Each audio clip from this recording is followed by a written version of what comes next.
Oh, am God. Have you just had one of those nights, where you're worried about everything and then you get up in the morning and you wonder, what the heck happened? I've been there. I had a recent conversation with a very good friend of mine by the name of Forbes Benning. Forbes has been a friend for decades, a really talented guy. And we were talking about those nights that we all face on occasion where we worry something to death and it gets blown out of proportion and we wake up and in the morning exhausted because we fought this demon that's been driving us crazy. And we're talking about different ways to deal with that. First thing is there's different methodologies that both he and I have adopted.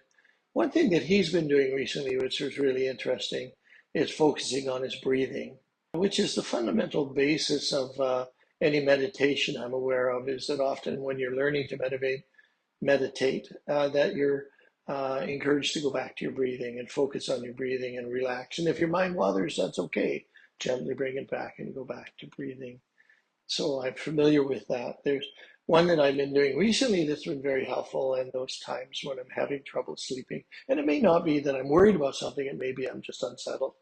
And tapping, which you do for at least a minute or two, and you tap different parts of your face, your neck, and your arm. And while you're doing that, you give yourself positive messages. So you might want to look at that. The other thing too is I'm very protective of my psyche. And so I'm careful who I hang around with. I don't watch the news. I don't read the newspapers. I don't read the magazines. I don't wallow in all the negativity that's going on in the world to protect myself. I surround myself with people like Forbes and others who I love and who are good friends of mine and who I trust and who always add value to me as much as I add value to them. And so if you're being driven crazy by those nighttime terrors, if you like, then you have to learn how to distract yourself.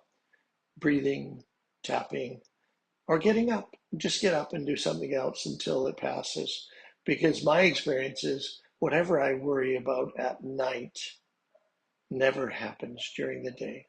So it's your choice. You can wallow in it and feel wrecked because of it, or you can find some methodology to help you to get through it. What do? I breathe when I meditate.